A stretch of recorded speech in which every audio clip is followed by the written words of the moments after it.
Related. Councillor Kim. Seconder, Councillor Humphreys. Any questions or comments? No. Call to vote. All those in favor? Opposed? That carries. Any declarations of pecuniary interest? Seeing none. We have no community presentations this evening or delegations. So I'm going to move to the consent agenda. Can I have a motion to approve the consent agenda items C to 3? Councillor Humphreys, second by, can I get a seconder? Councillor Kim? Any questions or comments? No? No? Oh, Councillor Gartner. Actually, I think I'm ahead of myself. I'm looking for committees. I believe that's A. My apology. Okay, perfect. All right, so all those in favor? Oh, Councillor Gallo, you snuck up on me there. I'd like to pull C2. C2? Okay. Can I have a seconder on that? No seconder? Councillor Humphreys? All right. Councillor Gallo. Oh, can I get a motion to approve C1 and C3, please? Councillor Humphreys, second by Councillor Kim. All those in favor? That carries. All opposed? Sorry. All right. All right, Councillor Gallo, C2. Can I get somebody to put that on the floor? Councillor Humphreys, second by Councillor Gartner. Councillor Gallo. Questions or comments? I'm just waiting for mine.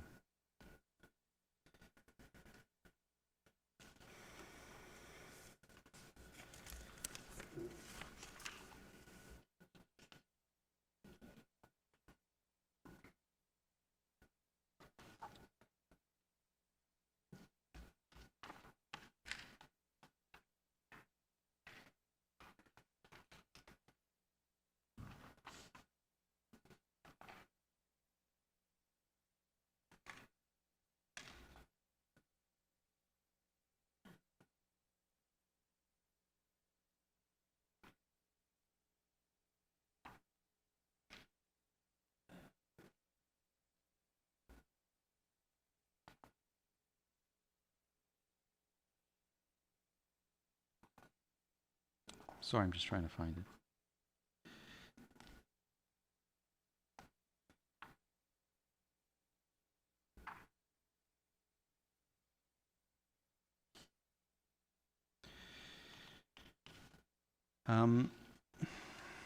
So as you all would remember during the budget discussions,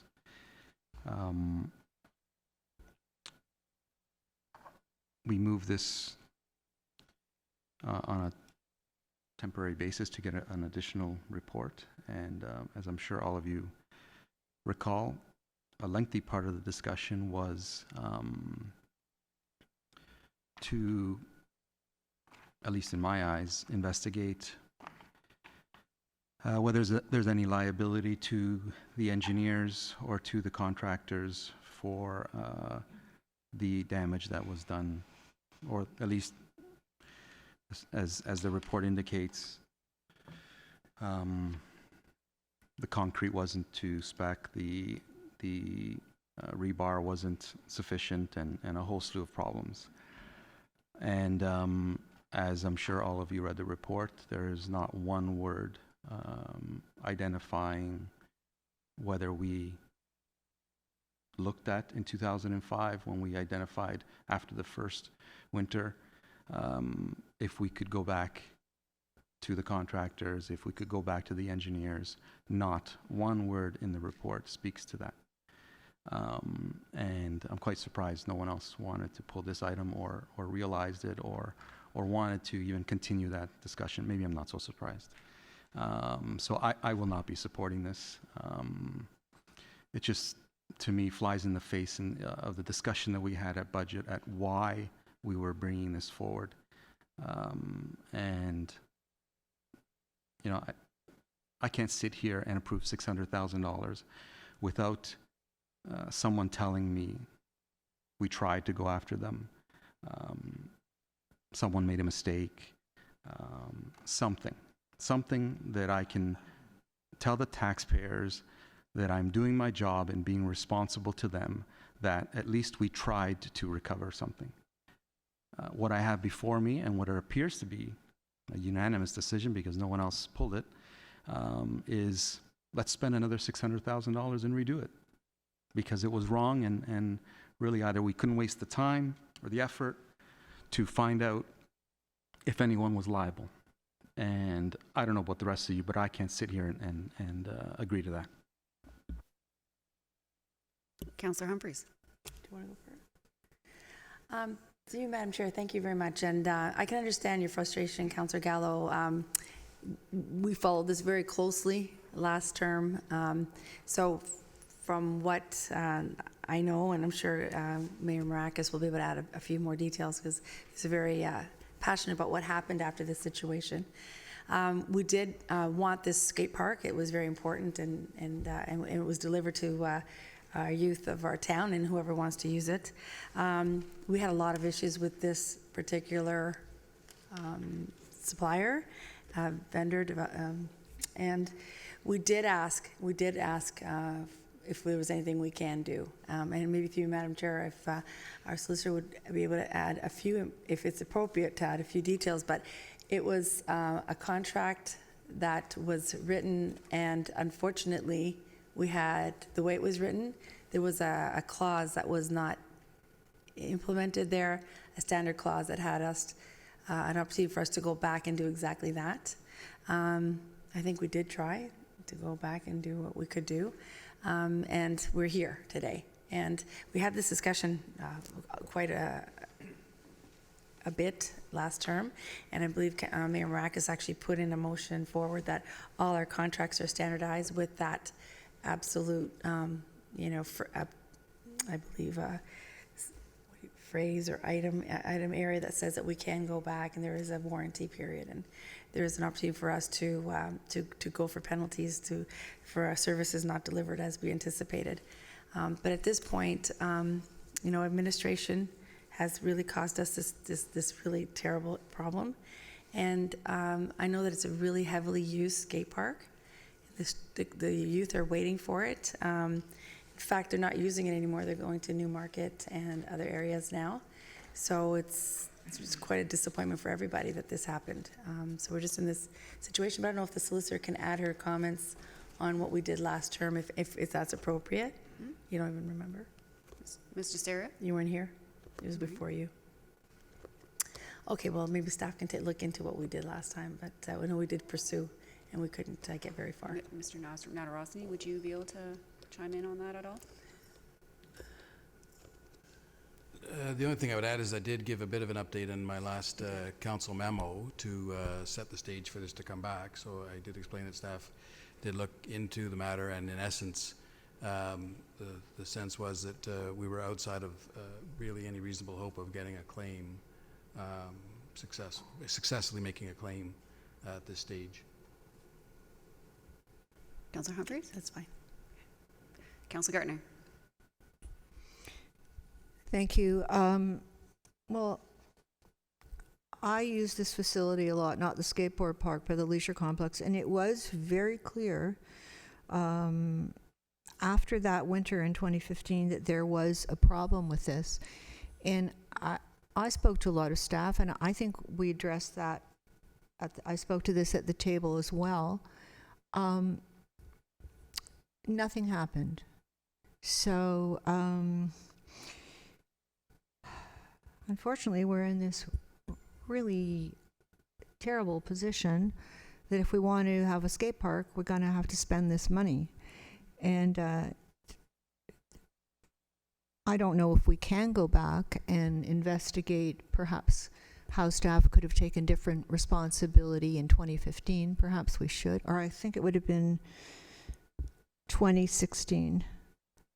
It would be following the winter of 2015-16. So that may be something that our CEO wants to look at how staff possibly can initiate proceedings when they see a problem like this happening.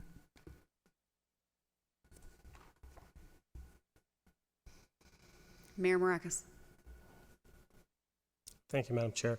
As our CAO mentioned, we all received a memo outlining some of the issues and as far as how we can move forward, and and the fact that we can't really go after. We've elapsed the time when it comes to looking at putting forward any type of claim.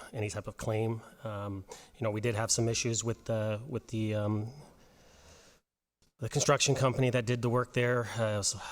It was problematic. It led to, as Councillor Humphreys mentioned, a motion to add in liquidated damages because that was missing from the clauses. From now moving forward, any contracts from the town would also include liquidated damages unless specifically removed by council. So that's been put in. Also, things have changed. Last term, with these issues that cropped up, there's been changes in the town. Our CAO's come in, he's made some changes as well to ensure that things like this do not occur again. So council, I think as a whole, is comfortable knowing that we've moved forward in a direction that allows us to make sure that we are very responsible when it comes to the taxpayer dollars, and that we ensure that every dollar that we do use in any project, it's done right, and that is moving forward. Yes, what's happened with this project is unfortunate, but as I said, we've moved forward. Staff have learned. Our CAO has learned. He's made changes. Council made changes last term, and we made those changes to ensure that stuff like this does not happen again. And at the end of the day, we're looking at this, and this is in front of us. Our choice is either we have a skateboard park or we don't. And so I think my responsibility to the residents is, a lot of them use the skateboard park. It's highly used, and my responsibility is to ensure that they have that service that they expect to have. And so we are in this unfortunate predicament, but I think we need to move forward at this point.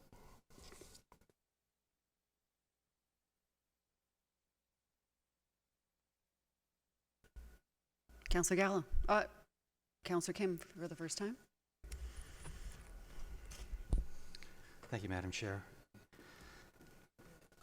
I think over the course of the last few years, and Councillor Gallo rejoined council just this term, but over that time, we have processed a good understanding of what occurred and what lapses occurred in the process, even to what personnel or what variables contributed to having these deficiencies in the skateboard park and us having to spend the extra $600,000. I think if the recommendation from Councillor Gallo is that we don't spend anything until we find out an answer to what happened, and I think the CAO communication to us and the things that we've already discussed, I think it makes it clear as to what contributed to the damages incurred in the skateboard park. I think there are certain things that are not meant to be discussed in the public process out of respect and out of just common sense. I think it looks great to say, hey, let's have more transparency and so forth, but I don't think that's necessary. I mean, we are the proxy, the elected officials, and there's certain things, and that's why we have things like closed session. I'm not saying this is a closed session item. It's already out there in terms of why. This report states clearly, in terms of the deficiencies, in terms of the materials, the techniques, or the, the deficiencies of the contractor. We tried that same contractor during the AFLC renovations, tried to charge us, an $125,000 on administrative charges. You know, we tried to go back to them to get that back, and you know, they pretty well refused and would have had to take an exorbitant amount of resources to even fight for that. So, you know, we already knew what the outcome was going to be, and right now, if there's a need for the residents of our community to enjoy the skateboard park, I think we need to provide that to them. And if anyone wants to pursue further and they're not satisfied, then we can certainly do so. But I don't think we should hold residents hostage, because we need to know the answer now, which I believe the answer is out there, and we've already discussed that. I think, you know, as Mayor Maracas has said, you know, there's been some restructurings in terms of the organizational chart that improve the process so that this doesn't happen again. And, you know, other measures that we know that the CAO took has, you know, given us a higher degree of confidence that we've dealt with this. So, you know, that's all I have to say, and I would be, you know, happy to approve the $600,000. Councillor Gallo, second time. Mr. CAO, is the communication that you give to us an in-camera? Is that an in-camera communication? Mr. Nadarowski?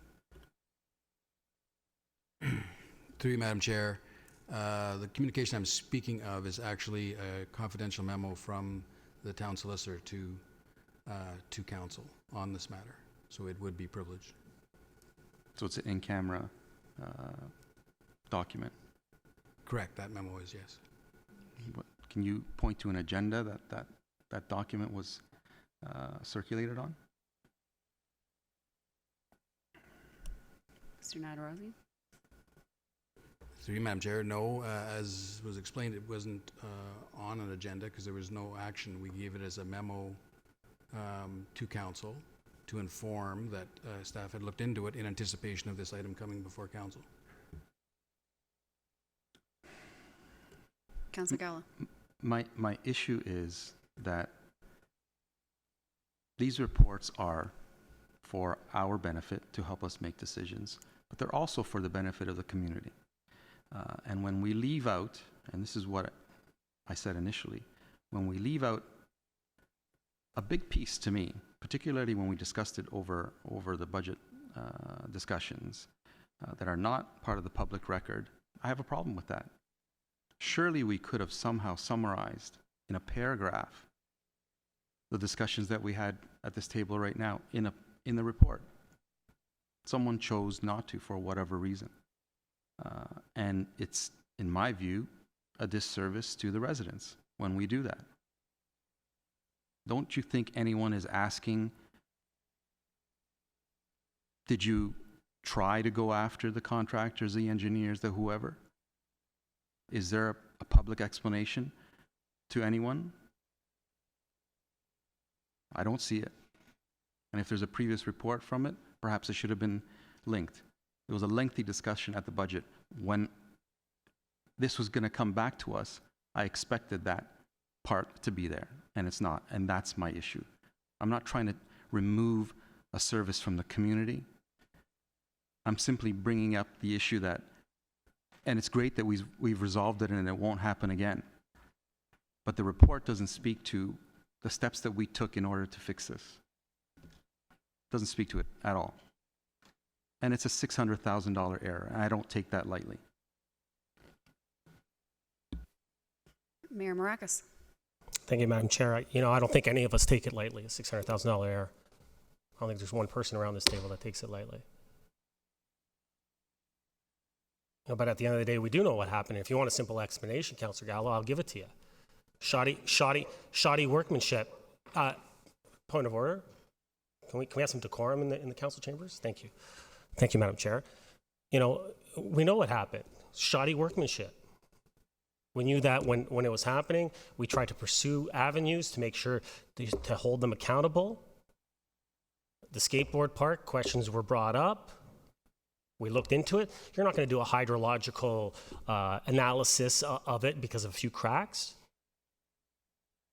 at the time. And so to turn around and try to blame someone or blame staff, I think that's the wrong approach to take. We've learned from those mistakes. We've corrected them. We're making sure that they're not going to happen again. We've looked at the fact that can we go after them? No, we can't. It's the time frame has elapsed where you can actually go after them. If we could, of course we're going to go after them. Of course we're going to look at making them pay for this. It's the right thing to do, but we can't do it because that time has elapsed. So we can't do it. So, like I said, we're in an unfortunate situation. We either provide this service to our residents and let them have a skateboard park, or we don't. So if you vote against it, you're saying no to the skateboard park.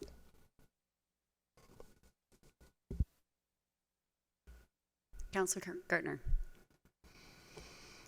Thank you. Well, I feel remiss that I didn't notice what Councillor Gallo noticed, but I do think the public wants to know that we investigated through legal and that we couldn't do it. I mean, that's a big part of this discussion.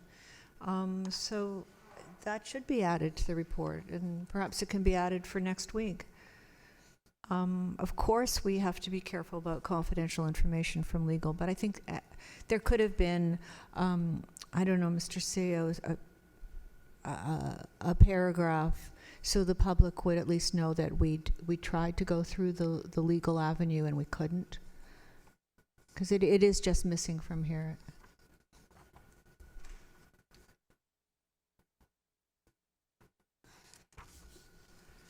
Sorry.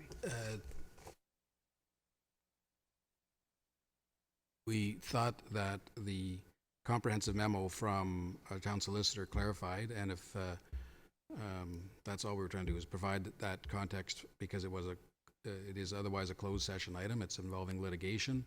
So to put a superficial report in a paragraph in the report wouldn't have perhaps provided the kind of clarity that the town solicitor's memo does. So I guess we could find a happy place in between those two and try to put something in the public report. Councillor Gartner. As a follow-up, I almost always agree with you, Mr. CAO, but I don't think superficial it's not comprehensive, and it certainly doesn't give the nitty-gritty of what council has looked at. But I think that it's important for the public to know that we, as their council, hopefully watching their money, that we tried to go through a legal channel and we were not able to, for whatever reasons. I think that's all they have to know, and I think it's just a link that's missing here.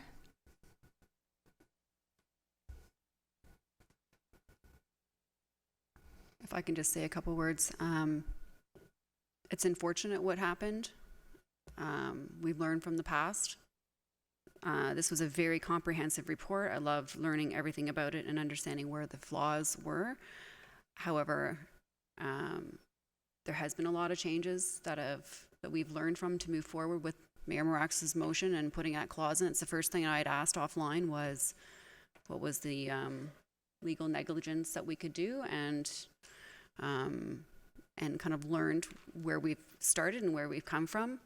And I agree, at this point, it's we're approving whether we want a skate park or not. I understand that there's information there that Councillor Gallo would like to have in front of him, but I'm comfortable with what the motion or the report on the floor here today, which is to approve the capital budget of the skate park for the residents, and I'm okay with that. Any other questions or comments? Seeing none, call the vote. All those in favor? Opposed? That carries. Advisory committee minute meetings. Any questions or comments on A1 or A2? Councillor Gartner. Thank you, Madam Chair. And I just actually picked this up, the additional items late. I'm looking at the memorandum. It's about library square design. Oh, sorry, I'm on A2. Do I have to move this as is? Do I have to do this?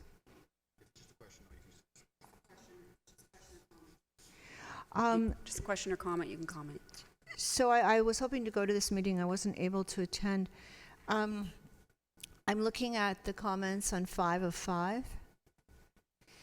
And I know there was discussion about, I guess through you, Madam Chair, to our community director. There was a question about fire separation between the building and the new building, and the heritage building and the new building. And I don't see anything about that in the comments.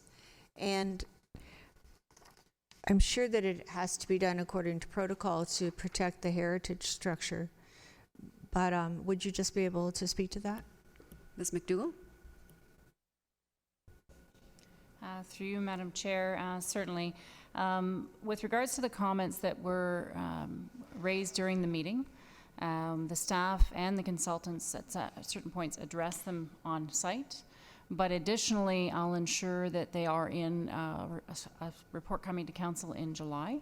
So you'll see the comments a little bit more comprehensive, as well as what the consultants' feedback has been to those inquiries. And the fire separation or fire protection based on code, yes, they are proceeding based on code to put a water wall, which would be over the entrances between the old and the new. So when the elevator shaft comes off, and that now becomes a bridge connection between the new and the old, the water wall is like a curtain. It's like a water curtain, I forget the phrase, but it's like a water wall. So if fire is or smoke is an issue, those would engage. So it's not like a full-on sprinkler system or a door that slams down. In this case, we are looking at the water wall. Councillor? I'm not familiar with water walls. Is that something that's done in heritage structures? Is that like a protocol for heritage structures, or is it just a way to do it? Ms. McDougall? Through Madam Chair, it's just an option. We did run this through our heritage consultants. They are very familiar with that being an option as far as a water and fire protection for facilities, and certainly for heritage properties. So the Ontario Heritage Trust is also familiar with that process. They have demonstrated no concerns at this point regarding that option. So they know that this is the intended mechanism and they're okay with it? Yes. Is it operated by electricity? That I don't know from a technical perspective. I'm not sure how they're engaged. Similar to a sprinkler system, I imagine, a way a system is engaged when any and all fires would take place. Similarly, it would come down when a sprinkler system's engaged. If you wouldn't mind, could you find out a little more about that? Because because it's not a physical structure that's in place all the time. Like, I would think there would be better to have some kind of barrier that was in place all the time that we were sure would protect the heritage structure, just in case the water wall doesn't work. Ms. McDougall? Or maybe you can find out, does that water wall work 100%? Because we're depending a lot on some water coming down. Through you, Madam Chair, certainly I'll find out more information about the water wall, how it works, how it's operated, and share that with council before next week. Thank you. I would have, if I had been on the ball, I would have picked this up earlier, checked my agendas, and I would have called you on that. It just says comments of the committee will be incorporated. So it's not appropriate through you to Mr. Durand. So it's not appropriate to put the comments of the committee in this report? Mr. Clerk? Through you, Madam Chair, that's correct, Councillor Gartner. We the minutes talk about discussion topics. The report from Ms. McDougall coming, I believe, in July will go much more in depth into what the committee said. Thank you. And I do have a comment, and I found that this happened. Maybe Councillor Humphreys found this as well. Sometimes at the Heritage Advisory Committee, when the consultants came forward, they weren't talking about heritage items. Like the consultant, I mean, I can't remember offhand what experience I've had with this, but a consultant would come forward and they would talk about all manner of things that had nothing to do with the committee actually looking at and advising council on heritage aspects. And I see that's happened here again, that the consultant talked about the cafe and the link, and I mean, it's nice to give a committee a full picture, but really what they're there for is to pay attention to the heritage aspects. So that's a comment for you to think about, Madam Chair of the Heritage Committee. I mean, because we don't want to distract them from the job at hand. Thank you.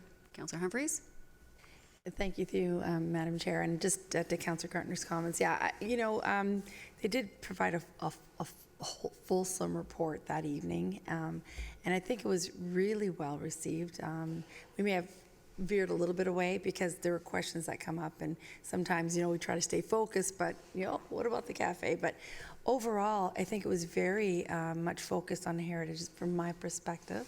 I'll ask the committee next time we get together to make sure I'm on the ball with that. But it was really well done, and to the point where Ms. McDougall came out and they showed us the materials they're considering for the outside wall of this new structure, and what would look well in keeping with heritage guidelines when you're putting a new structure beside a true heritage building. So I think it was really well done, and many questions were answered. And as Ms. McDougall mentioned, she's amalgamating a full report with all these comments from all avenues, so that it's really going to entail every issue, every comment, every concern, and how we're addressing them. So I wanted to thank staff very much. That was really incredible. We actually got to hold materials and pass them around, and so from a correlation perspective, maybe that one area, but even so, they said that the water wall was very typical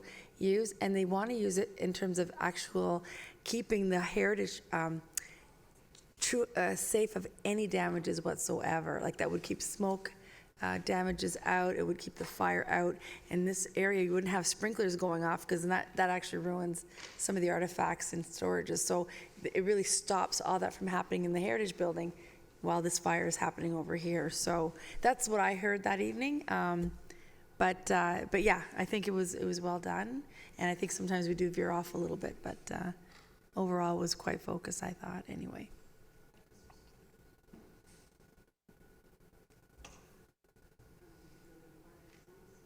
No, I just wanted to share that. That's okay. Thanks.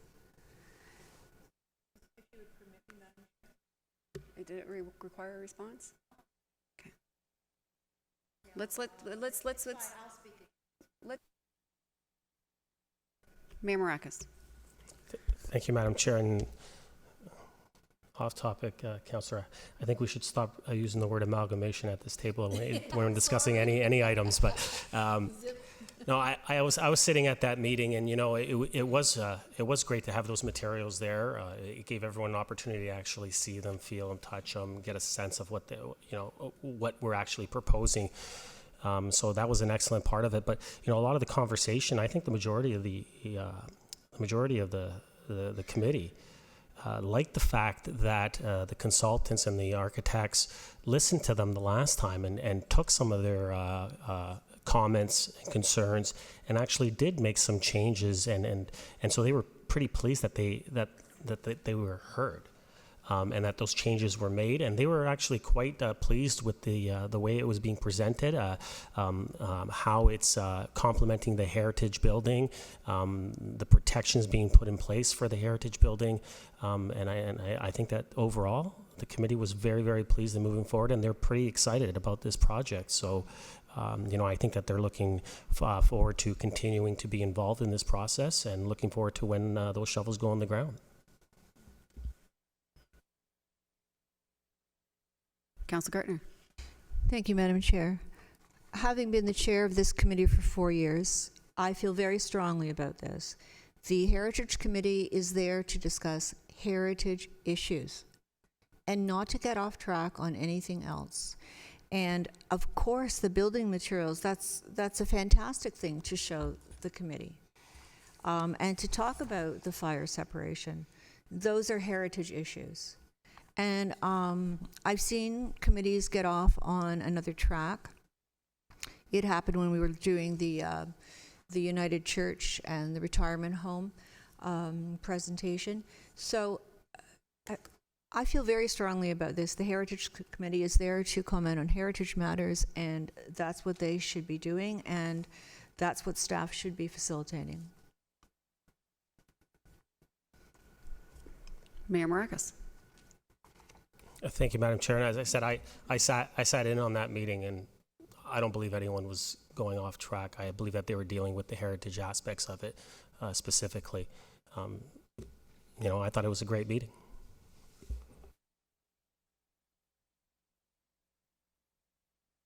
Any other questions or comments? May I have a motion to receive the advisory committee meetings for items A1 and 2? Moved by Councillor Humphrey, second by Councillor Kim. All those in favor? Opposed? That carries. And that brings us to the regular agenda items. R1, entry onto private property protocol. Anyone want to put on the floor staff recommendations on the floor? Someone want to move it? Councillor Thompson, seconder. Councillor Kim. Any questions or comments? Seeing none. All those in favor? Oh, geez, I'm sorry. Councillor Gartner. Thank you. This was a very important issue to the last council. We spent a lot of time on it. We kept sending reports back to staff. Now we're in a stage where we're looking at what the results of that council motion was. I thank Ms. Van Leeuwen. It's a comprehensive report. It seems to me, according to all of the appropriate plans and policies, that we can do what is suggested, which basically is not making it more difficult for staff to properly investigate serious concerns on the part of residents. And as Ms. Van Leeuwen said in her report, it is an expectation of the public when they make a complaint to us about something that they feel is an issue, they expect Bylaw to take care of it. And well, Bylaw is a very interesting profession, and it's hard to know sometimes how we can accommodate our residents' needs and requirements, and sometimes wishes. But I think that the compromise that's come through in this report is right on, and we tried it a different way. It really didn't work. So now we're coming to move forward with this. So I thank you very much for taking, I don't even want to know how many hours through the last term in this to find a solution that was appropriate for the residents. Thank you, Councillor Gartner. Any other questions or comments?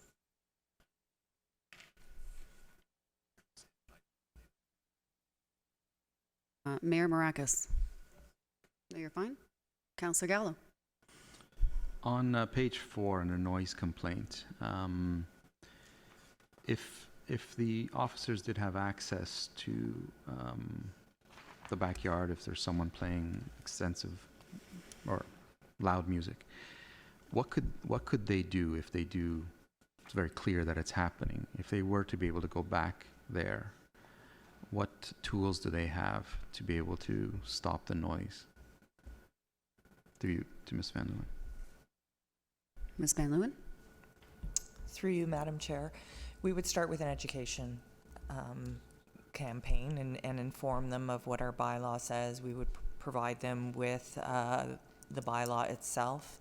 If we needed to move to next steps, we do have set fines, so we would be able to issue a ticket. And that would be an immediate penalty. Ultimately, as we have stated in this report, we were left with no options other than to leave a notice of violation on the front door, which didn't address the non-compliance that was occurring at the time. So this allows you to issue a ticket, but going to their backyard and you have no tools to actually make them stop or turn the music off, probably call the police or something like that. The value of being able to go there without consent in this situation isn't really there. Or is it? Am I missing something? Ms. Van Leeuwen? Through you, Madam Chair. Most people will voluntarily comply. If they know that they're in violation of a bylaw and we have a conversation, the majority, I would say 99%, will comply. Thank you. Councillor Thompson? Thank you. My apologies for being late. Through you to Ms. Van Leeuwen. Ms. Van Leeuwen, I believe going back to the conversation previously, I think one of the reasons we wanted staff to report back is so that we could get some data on the implementation of this bylaw, what the impact and so forth was. I know you do reference one particular incident in the report, but just in general, how many times did you have to seek a warrant since the implementation of this bylaw? Ms. Van Leeuwen? Through you, Madam Chair, we did not seek warrants. Most of the issues that we were unable to address were things like noise, and to which once the noise ceases, there's no violation and no point in seeking a search warrant. The other one was long grass. We were not able to address long grass in the rear yard, and that was expressed in the report when I came forward a year ago, that we would not be addressing that. So most of the frustration within the community is that we weren't addressing those issues, and we do have a couple of properties in town that are not being maintained in terms of the yards and grass. Sorry, did you say you had no warrants? No, we did not seek warrants in this past year, other than one that, as I mentioned in the report recently, and it was to seize a dangerous dog, and we did go through the search warrant process in order to seize that dog, and it took an extremely long time for staff to complete that process, gather the information, the evidence, complete the paperwork, the documentation, as well as in the report you'll see that there were, I think, 4 York Region Police on site, a locksmith, a vet was on site, so it was a costly experience. And I understand that. I guess I was just trying to, connect where you talk about it being such a cumbersome and strenuous process, but yet we've only had to do it once in 2 years, year and a half. Through you, Madam Chair, that's correct. Like I said, most of the issues that we're dealing with might be, as mentioned, the noise issues, or as mentioned, the dog in the rear yard, things that are current and they're happening at that point in time. So there's no point in seeking a search warrant going forward because the compliance is a non-issue. Understandable, and that's the same issue as we talked about last time. Thank you. Councillor Gartner?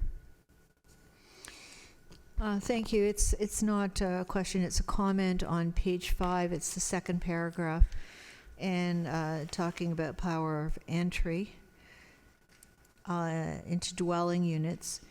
I appreciated the comment that it should be noted that the consent of the occupier does not require the consent of the property owner.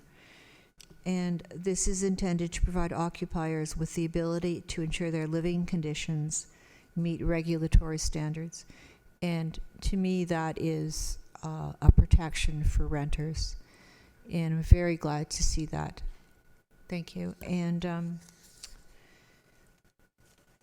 just one more. The last, page 7 towards the end, it says, provides a safer working environment for our officers. Is that because we are now having 2 officers going out at the same time? Ms. Van Leeuwen?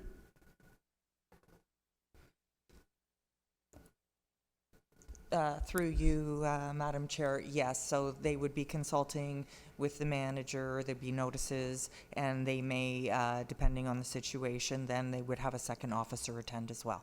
Yes, for safety reasons. Thank you. Councillor Humphreys? Thank you, Madam Chair. Just a quick question, and I appreciate the report. It shared a lot of information that I wasn't quite aware of we talked about this, and last term, there was, a few concerns, that we heard from different types of issues. So I think this was a very good exercise to go through so that we know what we're dealing with. And one thing, I don't know how to say this, but if we do have problems, if this goes forward, I'm more leaning towards moving forward with this. Did have a chat with one of your bylaw officers today. I bumped into him and I asked, "What do you think of the?" He's well aware of the report, and he mentioned one thing to me that really got me. He said, that when grass gets really high in someone's backyard, it's super, super high. Sometimes it goes above the fence. If they don't, by the time they get a warrant to get into that backyard, like say we go to this process and the grass complaints or property standards are included, like in that process, to cut the grass, some terrible things happen because animals end up growing and living in there like little bunnies. When they cut the lawn, the bunnies are like, it really upset me. So I realized that they have to get back there to keep things. I know it sounds like it's an unusual, but it did get to me. And but there's more problems than that. I'm just thinking that for the safety of I think our residents, and I think I'm a little more partial now because I did a ride along with Bylaw and I see what they're up against. And the main reason they're out there, and I know it's hard for residents because it seems like somewhat of an invasion of privacy when it's their property, is to keep them safe at the end of the day and people living on their property or being around their property. So it's a tough one for me. I guess I was on the fence. I'm leaning a little more towards this. But I'd like to hear other discussion around the table, and we'll probably have a week to think about it as well. But I just wanted to, again, thank you and your team for putting this together. And just one last comment. The process to get a warrant is time-consuming, and I think it costs a lot of man-hours, as you mentioned earlier. And if we go that route, then it's a cost up front that we need to think about, right? And again, through you, Madam Chair, response time, I'm a little bit concerned with. If there is a crucial issue, how long would it take to get a warrant typically for a concern in the backyard? Ms. Van Leeuwen? Through you, Madam Chair. Well, there needs to be investigation and evidence and documentation, and it can be extensive. It can be like a 50-page submission. Like, it's not, yes. Just there are a number of things that have to be submitted to the courts, and then you have to wait for a JP to review, a Justice of the Peace, to review the documentation, and they may or may not issue a warrant. It's up to them. They may send you back and say, no, there's not enough evidence here, or so it is quite time consuming to, as in the report mentions, to obtain this search warrant to seize the dangerous dog. It took 5 days of an officer to put together the documentation, and then there were the resources to execute the search warrant. One last question, and I won't have any next week. I'll just vote. To you, Madam, I promise. To you, Madam Chair, to Ms. Van Leeuwen. Oh gosh, it came and went. I hate that. It's bad. Should we come back to you then? Yeah, have I spoken only once? Okay, let me think of it, because it was a good question, but anyway, it's gone. Mayor Maracus, second time. First time. Thank you, Madam Chair. First of all, I wanted to thank staff for the work they've done on this. I mean, it's been long and painstaking. We've had some great discussions, I think, here at the table about the need to protect the privacy of our residents while also ensuring that that we can go out and do our staff can do their job and also help with issues that arise and help the residents from that point of view as well. I still, while I appreciate the work that, and I know Ms. Van Leeuwen knows probably what I'm going to say, but while I appreciate all the work, I think that the SOPs that they've put forward now with some of the changes and the added items in there, if that was presented last term, I believe it probably would have passed at the time, and we probably wouldn't have gone through this pilot. From my perspective, though, I fundamentally have an issue with someone just walking into a backyard. To me, it speaks to privacy of those residents. And I understand that it's gone to court in previous occasions in other jurisdictions and other municipalities And it's been found that they are allowed to have that right of entry power, and it's not an invasion on their charter rights. But it's just me. That's the way I feel, and I don't expect everyone to feel that way. So I'll still be voting against this, but I did want to say that I think that staff did a tremendous job in putting this together. And like I said, I think if this was in front of us last term, when we decided to move forward with the pilot to have warrants executed, I don't think that would have happened. So thank you, staff, for all the work. Whichever way this falls, I think that as a town and as staff, we're going to do whatever we can to ensure that the residents are done right by. So. Thank you. I just wanted to also say that staff did a great job of doing this. It certainly, it took, I think, 2.5 years to get where we are today. And regardless of whether we needed to take that long or not, I'm glad that we came to this conclusion. It's a delicate balance between health and safety and privacy concerns. And residents of this town, look to the municipality, our town and council, to make firm decisions and quick decisions when it comes to protecting their interests. And, if we don't have certain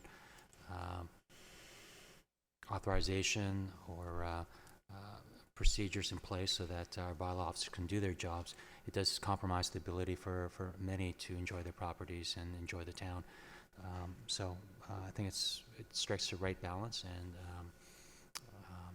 and I'm happy with the recommendations, and I'll be voting for it. Thank you.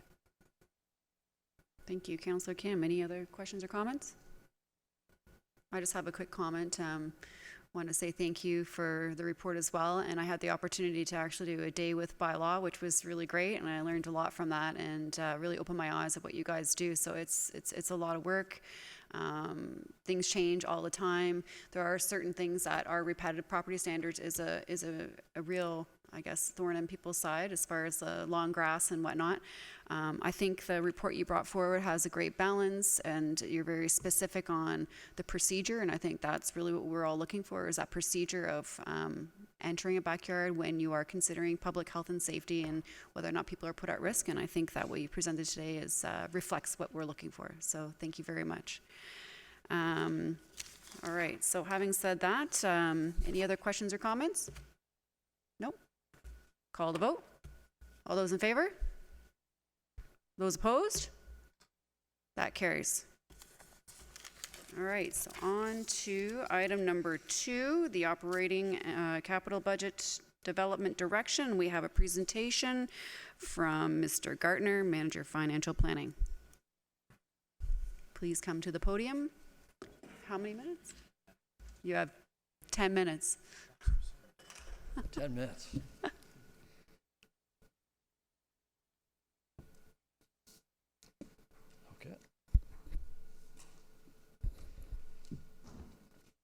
Okay, so I'm here to speak to provide you a little bit of introduction to report number FS 19020. It's the formal introduction to you of our updated council budget principles and process documents. Sorry for the mic issues. So we'll start with some background. In terms of some background, in 2016, council approved some very successful budget principles and process documents that offered some clear direction to staff and themselves in regards to how the budget process will be conducted in the town of Aurora. As per normal best practice, the Finance Advisory Committee undertook a review of these documents, and they produced the following key recommendations, being council should continue to utilize these documents. They offer a lot of value. Council should be allowed flexibility in instances where the inflation rate exceeds a defined tolerance level. The town should adopt a multi-year budgeting framework, and as well as some changes to the key budget milestones were proposed by FIC out of that review. In terms of key council direction, majority of it's remained unchanged. Some of those key ones being the overall Aurora tax rate increase for the base operating budget will will be limited to the reporting consumer price index for the Toronto area. Presently, that's trending to be about 2% for 2020. In addition to the base budget increase for inflation, a dedicated fiscal strategy tax levy increase will be imposed to fund the additional contributions to infrastructure reserves and to reduce the town's reliance upon non-sustainable revenue sources. That council has set that amount at 1% for at least the past 7 years. Staff would recommend that it remain at 1% at least for the next 4 years of this term, ideally into a 10-year period. New tax revenues from community growth will be incorporated into the base budget and be used to extend existing town service to these new communities, residents, and businesses. Growth paying for growth. For any strategic priorities separately identified by council, a further tax levy increase may be considered for such new funding requirements. The detailed Finance Advisory Committee's review of each department and service partner operating budgets would continue. So that direction predominantly remained unchanged from the previous council term. In terms of enhancements that the FAC made to these documents, the one enhancement was council was provided with greater flexibility in its management of its inflationary pressures. So should the required inflationary increase to the core operating budget exceed a maximum threshold of 2%, now council will require staff to present it with some options to mitigate any excess over that 2% threshold. Some examples of mitigations might be to phase in that excess over a longer period of time or simply not phase it in at all. Another enhancement that the FAC has recommended to council relates to multi-year budgeting. A multi-year budgeting framework offers several advantages to the town, which include, this is not an exhaustive list, but it is significant, better coordination of budgeting and strategic priorities, greater certainty in the management of expenditures and service levels, improved fiscal discipline, streamlined budget reviews that focus on key changes and assumptions, as well as the reasons for those changes, allows staff to develop budgets with a more fixed funding target in place, a known target. It reduces uncertainty relating to future tax levies, as well as it offers a longer-term outlook to outside organizations that rely upon the town for a share of their funding, such as the town service partners that we commonly deal with. In regards to the multi-year budgeting framework, the FAC considered several examples that are out there. Multi-year budgeting is growing in popularity across North America, for that matter, but the FAC looked at several examples across the country. Some of those examples included Brampton. We looked at Brampton. We looked at London. We looked at Campbellford, BC. We looked at Edmonton, Alberta. We looked at the city of Waterloo, as well as the city of York Region. Those are some examples the FAC explored in part of its development of its own framework. Some key highlights of the town of Aurora's proposed multi-year budgeting framework is the town's budget cycle will align with the council's 4-year term. In the first year of its term, council would approve a single-year budget and receive 3 outlook years. This allows an opportunity for the new council to get its feet in the ground and figure things out and flush out what their objectives are for the remaining 3 years of their term, which prepares it well to now approve in its second year, its second, third, and fourth year budgets, all in the second year of its term. The Municipal Act requires that those future year budgets be reaffirmed prior to those future years commencing. So we would certainly have a reaffirmation milestone prior to the 2021 and 22 budgets being commencing. At that reaffirmation stage, that offers an opportunity to make any material adjustments to that budget that may have arisen since the original approval of that budget.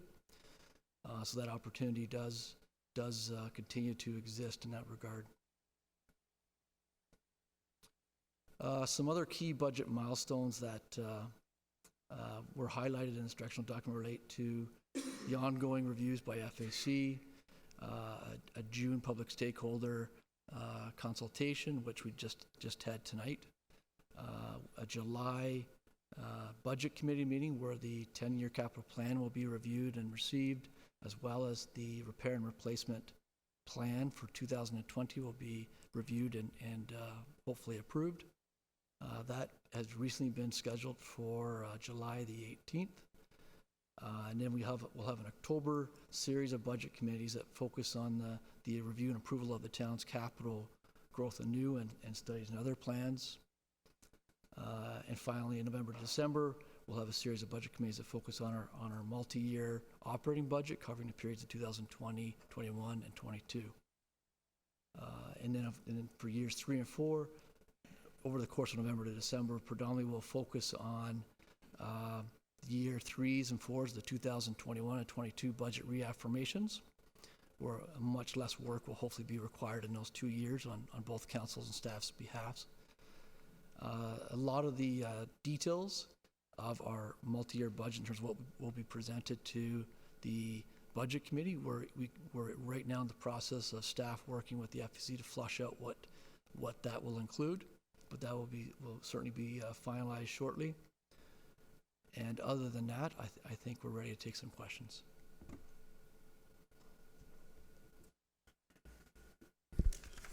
Thank you, Mr. Gartner. Can I get a motion to put the staff recommendation on the floor? Councillor Humphreys, Mayor Marakis. Any questions or comments? Councillor Kim. Thank you, Madam Chair. Thank you, Mr. Gardner, for laying this out for us. And just to share some of the conversations we've had over email. I've always been a big proponent of multi-year budgeting, especially for our cultural partners, in order that they know, how to. They need to make long-term planning themselves. So this is crucial for their purposes. So how have we notified them, and how are we supporting them in their goals for multi-year budgeting? And I'm sure that is what they're doing. Is that correct? Councillor Gardner. Through Ms. Chair, we have reached out to our cultural partners and notified them that we are moving towards a multi-year budgeting framework, and asked them for a 3-year financial plan. And they're all willing to accommodate that, in addition to supporting them in that adventure. We already are scheduling meetings to meet with them to help them determine what they need to provide, and whatever other support that they might require in doing that. Okay. Thank you, Mr. Garner. Councillor Thompson. Just a quick comment. Certainly very supportive of multi-year budgeting. I think as we went through the process, Mr. Gartner and staff provided us with a number of different examples. It is becoming more and more commonplace with other municipalities. This particular example comes from the city of Waterloo, and certainly, for myself, I like that approach. As the new term of council, you move quickly into the budget, but it's really that second year where you go into that deep dive and really outlay the rest of the plans for the term. And I think that, I'm looking forward to us trying it this year and then continue to refine it throughout this term, so that we are able to set forth a good plan for the future.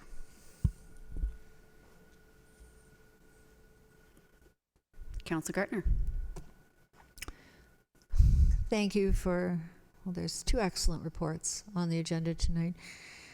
When you were talking about the cultural partners, somewhere here in these pages, in one of these reports, it's talking about giving them the rate of inflation or perhaps less than the rate of inflation. Am I right on that? Mr. Gartner. Through you, Ms. Chair.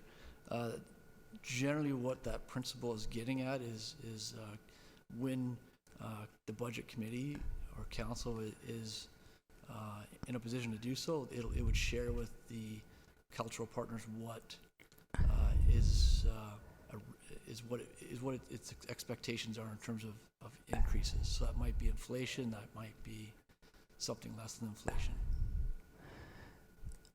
Madam Chair, you may want to stop me. I'm just wondering if we're doing multi-year budgeting, we're not going to know in advance whether we're going to, because we don't know the inflation rate, so we're not going to know from year to year what we're going to be proposing for cultural partners. So how can they base a plan on that? Mr. Gartner? Through you, Ms. Chair, within our process documentation, the general approach will be if we know of a projected inflation rate for those future years, we will use it. Otherwise, we'll continue with the known inflation rate for 2020. So we're expecting that to be about 2%. So we'll likely go with 2%, 2%, and 2% for inflation, unless we come up with an otherwise known. Thank you. And I think I'll try to ask another question during the report. Thank you. Okay. Oh, you so I'm not sure I understand this. So if I'm a cultural partner and you've spoken to them about multi-year budgeting, as you just said, are you saying that they won't receive less than 2% a year? They won't receive less than the rate of inflation. So will they be able to count on receiving from the town at least the amount of the rate of inflation? The 2%, at least the amount of the 2%? Mr. Gardner? Through you, Ms. Chair, I think that's something that I think the cultural partners will put forth their 3 years worth of requirements. I think at some point the budget committee will inform them as to what a reasonable expectation would be in terms of their increases for the next 3 years. But the budget committee deems inflation to be reasonable, then we'll notify them of that fact. In regards to the inflation rate being used, like anything in a multi-year environment, you make your best guess as to what it is, and you adjust at the reaffirmation stage if something dramatically changes. Councillor Gardner? My concern is that if I'm a cultural partner, it does say somewhere in one of these reports that they could receive the rate of inflation or less than the rate of inflation. So if we're doing multi-year budgeting so that they can have some security in the funding they're going to get from the town, are they counting on the rate of inflation, and do they know that they may not get that rate of inflation? I must be missing a link here. Well, sorry. Mr. Gardner? Sorry, through you, Ms. Chair. The council can make a call that they want to be 2%, and we can proceed forward with it being 2%. The principle is intentionally worded to be broad so that council or the budget committee can make a decision as to what they feel is appropriate at this point in time for these next 3 years. So I think that'll have to be clearly communicated to the cultural partners at some point in our budget process as they develop. So they're developing their budgets essentially over the summertime. So I think it'd be important for us to provide them with some direction in that regard as they build those budgets. Thank you. Madam Chair, I have a question actually on the report. This is not the appropriate, yes, this is the appropriate time to. So I asked you this question earlier, and I don't really, didn't completely understand the answer. So this is on page 5, and it's number 16 of our principles, and it's, I don't know, it's 16, it's from one of our strategies. So, and the first part I understand, council and our taxpayers recognize that annual tax increases approximating inflation are necessary to support the perpetuation of existing services, facilities, and operations. The part I don't understand is why are we adding while accommodating new growth in population and the demand for more of these the same service levels?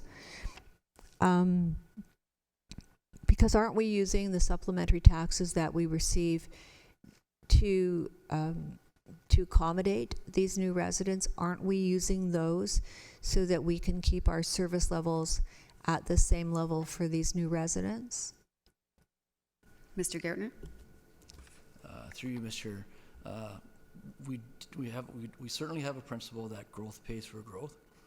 What this principle here was trying to do, if there's essentially insufficient growth money, we may potentially access some of that inflation money to cover off any shortfalls in growth. We fund growth not through supplementary tax revenues, but through increases in our actual tax base. We generally don't want to rely upon supplementary tax revenues because it's a one-time shot of money. So we intentionally are trying to wean ourselves off any reliance in that regard. Maybe I'm not understanding supplementary. My understanding is that supplementary are the taxes that are received during the year as new residents move in, and we use those to accommodate them. But we don't know what those are going to be in advance. Mr. Gartner? Through you, Mr. Chair. The supplementary tax revenues represent a catch-up of tax revenues for those new residents have just joined the community. So the supplementary revenues is just meant to be a catch-up, which we generally put in the reserve, and we catch up the revenue from those new residents through the next year's. Okay. Levy. It's partly timing issue, is what you're saying. It's timing. It's purely timing. Thank you. Yes. Councillor Humphreys? Thank you, Madam Chair. I just wanted to say thank you very much for the presentation this evening, explaining it in further detail. I find I want to thank the FAC because you have put this forward and this thought process forward for multi-year budgeting. It's what I'm more comfortable with and used to from the business side of the house that I have done in. So I find that this is such a right way forward for me. And that is so anticipating your spend, savings, ahead of time, and then looking at actuals and adjusting slightly is such a good way to plan forward. So thanks to the FAC, you guys are great, and staff is great to come forward. It's really helping us, and it just makes our responsibility a lot clearer, and anticipation of what we're going to have before us a lot clearer as well. So thanks for coming forward tonight. I'm very supportive of the plan and approach. Thanks. Thank you, Councillor Humphreys. Any additional comments or questions?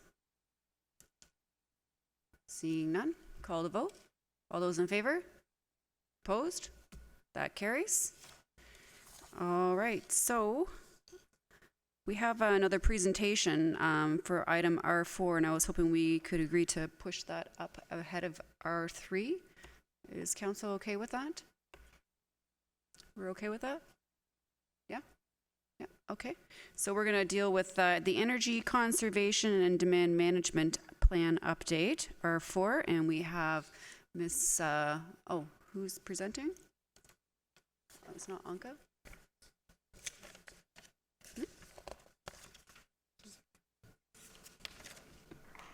Where's Sunny? Sorry. Joe Kunchu, I'm sorry, terribly sorry about that. Yeah, no problem. Yep, just you have 10 minutes. Okay.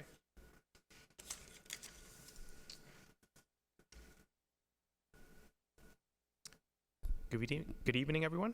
My name is Jokin. I'm energy analyst at Walter Fady, and we work together with the Town of Aurora staff to complete this energy conservation and demand management plan update for 2019 to 2023. It's an update to the plan that was completed previously in 2014, and I'll explain what that means a bit later on. I'm just going to skip through the agenda in the interest of time. So the purpose of this presentation is to really bring awareness to the existence of this plan, because we recognize that it needs to be a top-down process in order for it to be really effective. It's important to have buy-in from all parties so that the plan can gain traction, and so that the actions identified in the plan can actually be implemented and work towards the goals defined in the plan. The plan overall is an important guiding document for energy conservation and should be kept in the forefront of all decision making rather than being shelved and forgotten about in the next 5 years. So what is ECDM? It's a 5-year energy conservation roadmap for public organizations. What it does is it examines historical energy use in town of Aurora facilities, greenhouse gas emissions, highlights previous energy conservation efforts. It also develops energy and greenhouse gas reduction goals for the next 5 years and outlines an actual plan to achieve these goals. The creation of this document is mandated as per Ontario Regulation 507/18 under the Electricity Act, and as per the regulation, it's supposed to be published on the Town of Aurora website by July 1st, 2019. So just speaking about the facilities which were included in this plan, we included all of the Town of Aurora's facilities, as well as some of the water and water booster and lift stations. So the details on those facilities are shown in the tables below. Talking about historical energy use, what's shown here in this graph, the top is the annual electricity consumption for the different categories of facilities, and the bottom is the annual natural gas consumption. So as shown here, you can see that the indoor recreational facilities really make up the largest percentage of energy consumption in the town of Aurora. Talking about greenhouse gas emissions, you can see that there's been a slight increase in greenhouse gas emissions from 2015 to 2018. That's largely due to the Joint Operations Center, which was brought online in 2016, adding additional greenhouse gas emissions to the overall profile. Now I'd like to speak about energy conservation measures, or ECMs, which were completed in the last 5 years. So what these are really just projects which aim to reduce energy consumption at the town of Aurora's facilities.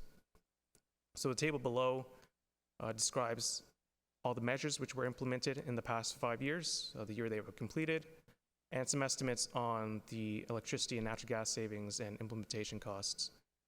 The town of Aurora actually pursued and received over $500,000 in incentives from the government and local utility companies to implement these projects.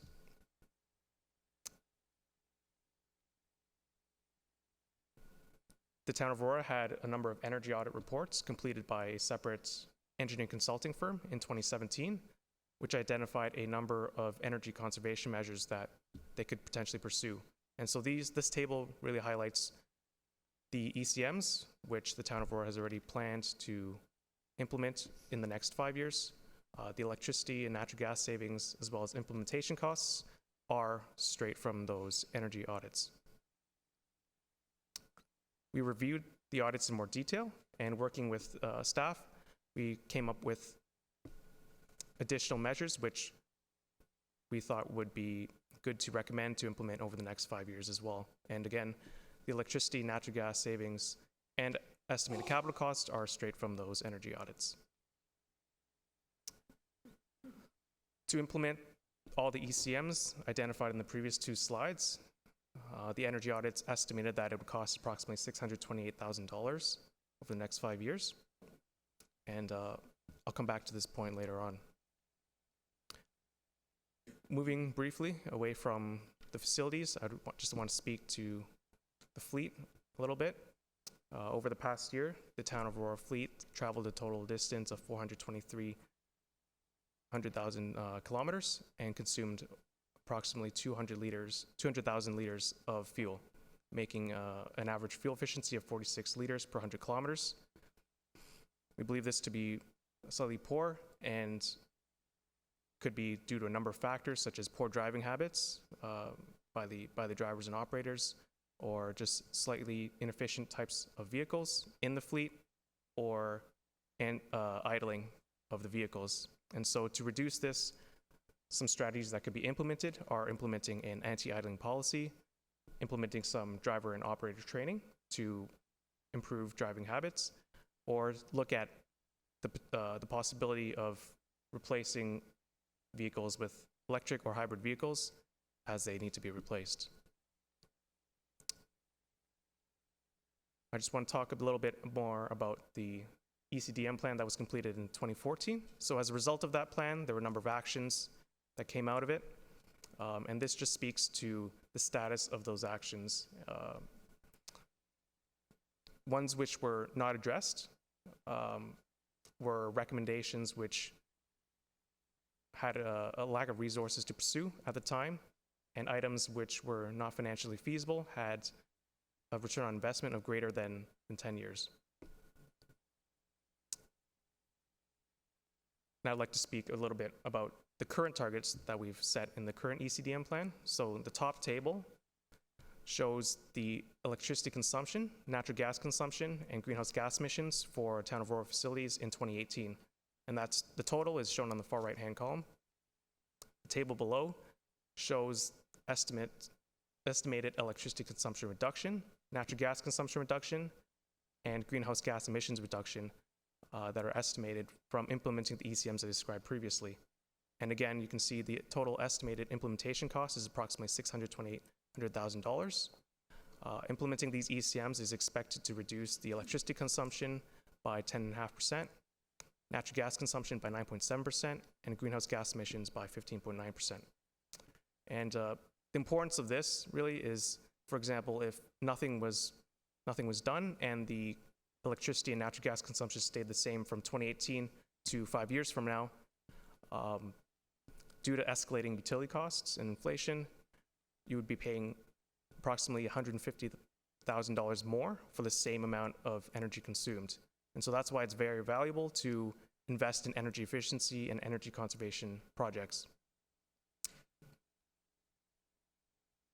So this is just a visual of what we expect the energy consumption to look like for different categories of facilities if all the ECMs we identified were implemented.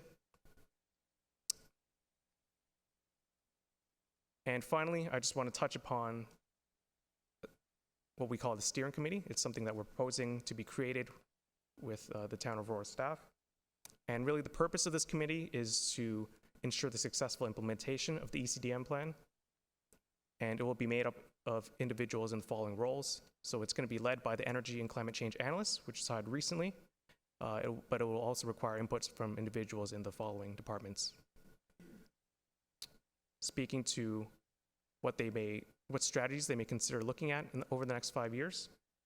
First being formalizing and prioritizing energy efficiency projects that may be implemented, developing guidelines for Town of Aurora facilities to follow, looking at developing some strategies for implementing new equipment or replacing old equipment. So looking at implementing something more energy efficient rather than just a like-for-like or lowest cost equipment, because that's going to save you more money over time than just a little bit of money up front. Also, investigate the potential to adopt an energy management system, just keeping track of energy consumption across Town of Aurora facilities, because this will allow you to monitor and track progress of the ECMs that are implemented. Provide some general training for staff on energy efficiency. And finally, and finally, just improving communication on energy initiatives to staff and general public, and developing a staff engagement strategy to encourage corporate culture of sustainability so that energy efficiency is the forefront of everyone's minds rather than an afterthought. Thank you very much for your time. Thank you, Mr. Chu. Any questions to the presentation? Councillor Thompson. Thank you. Through you to Mr. Chu. Just to get you to expand on that $150,000 figure you put out there, where you said that if we didn't go forward with these projects, that our electricity costs would essentially increase to the tune of $150,000. If I heard you right, is that correct? Through you, Madam Chair. Yes, so that would include electricity and natural gas. And Sure. to calculate that, we estimate escalation of 2% per year. So over the next 5 years, applying that to your 2018 electricity and natural gas consumption, that's approximately how much it would cost.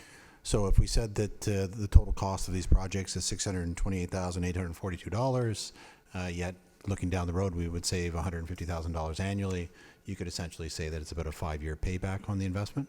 Would that Correct. be fair to say? Correct. Thank you. Councillor Humphreys.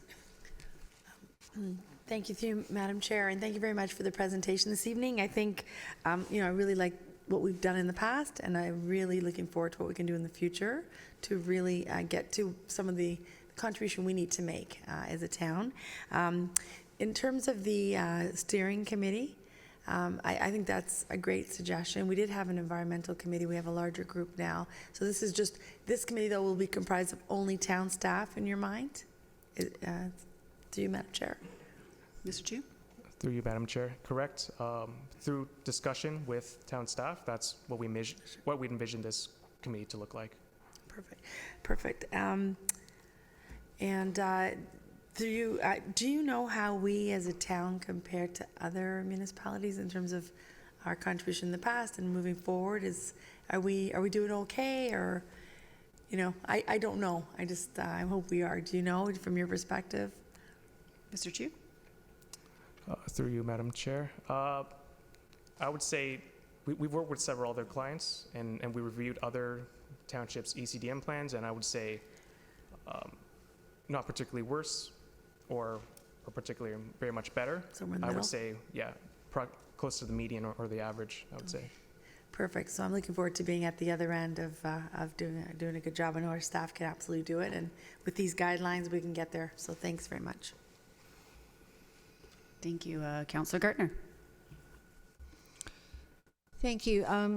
Could you go back to the committee slide?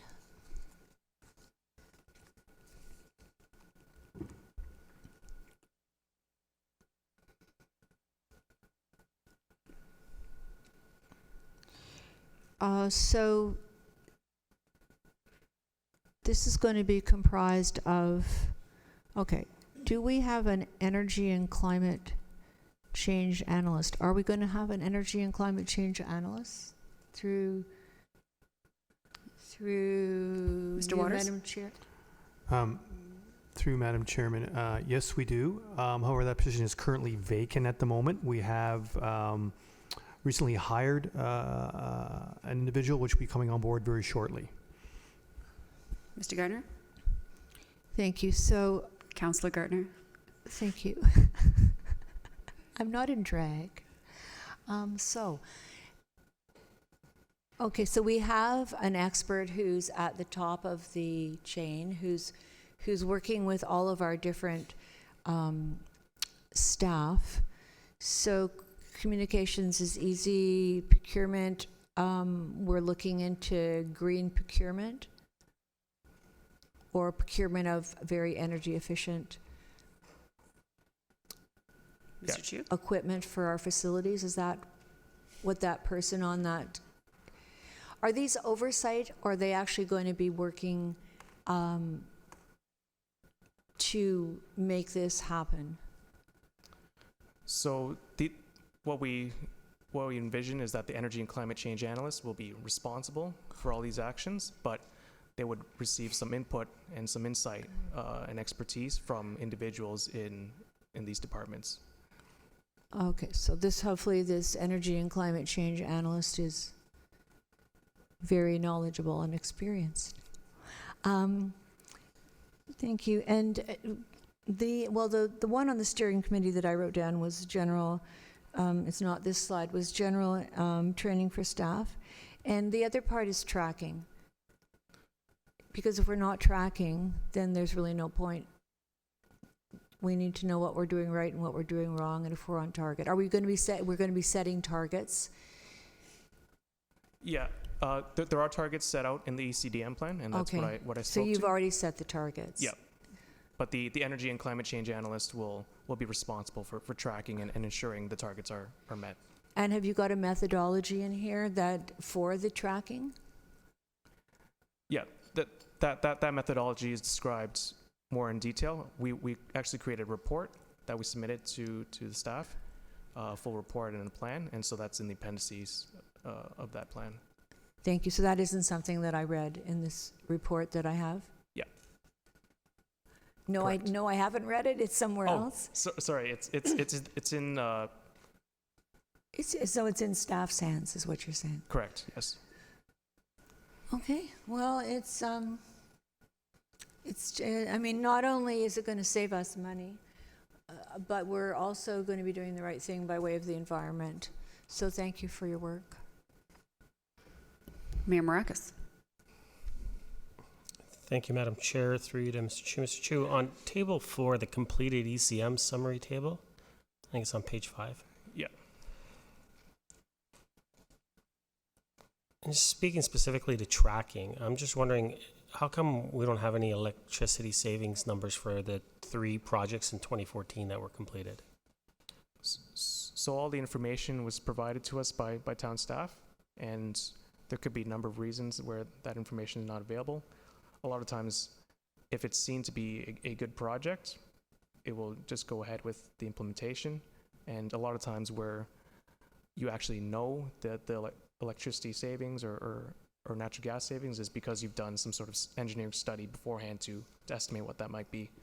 But if you've just gone ahead and done that, sometimes that information is just not there. Well, and through you, Madam Chair, is there a way to maybe even go back and look at it? I know that maybe it wasn't done, and that's why we don't have the number in front of us. But is there a way to go back and look at, like a previous bill before the change was made, and kind of gauge it from there and get a rough estimate of what those savings have been? Yeah. Rather than that, what might be more, what might be a simpler method is to just examine the fixtures which were replaced and compare pre and post, and just calculate the savings from there. And that's definitely something the energy and climate change analyst would have the expertise to do. And that would be great through you, Madam Chair. I'd like to see that, because that's something that we can get 5 years worth of data on, and we can get a really good picture on how much savings are being realized. So, Right. Thank you very much for the presentation. Thank you. No more questions to the presentation? Okay, thank you, Mr. Chu. Thank you. Can I put a motion on the floor to put the staff recommendations on the floor, please? Councillor Humphries, Councillor Kim. Any questions or comments? Seeing none, call the, what? Wow. Councillor Kim. Thank you. To you, Madam Chair, to Ms. Mahale, she's the author of the report. I think this is an excellent report. Energy conservation and demand management plan is something that municipalities need to uphold, and I think so. My question is, whenever we see a fleet item, a utility item, repair replacement item, it'd be nice to have the overarching theme, which is the ECDM plan, be a part of the report, saying, this is how this item is going to meet our commitments to the ECDM plan. Just like we have an overarching guidelines in terms of this report is going to help realize the healthy living standards of residents. We always put that kind of language to wrap the item around.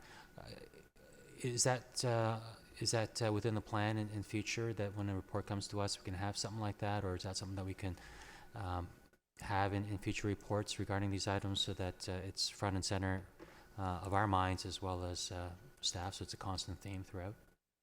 Ms. Mahale? Through you, Madam Chair. Yes, it is our intent to do this. So the new staff member, the energy and climate change analyst, will work together with the fleet supervisor. Also, I understand there will be a report and a fleet consultant that will look into the how to modernize the fleet, and the energy manager for the town, the energy and climate change analyst, will work with these, and then will try to put this in the future reports. Just to extend on the new staff member that we just hired, she will join us on July the 3rd.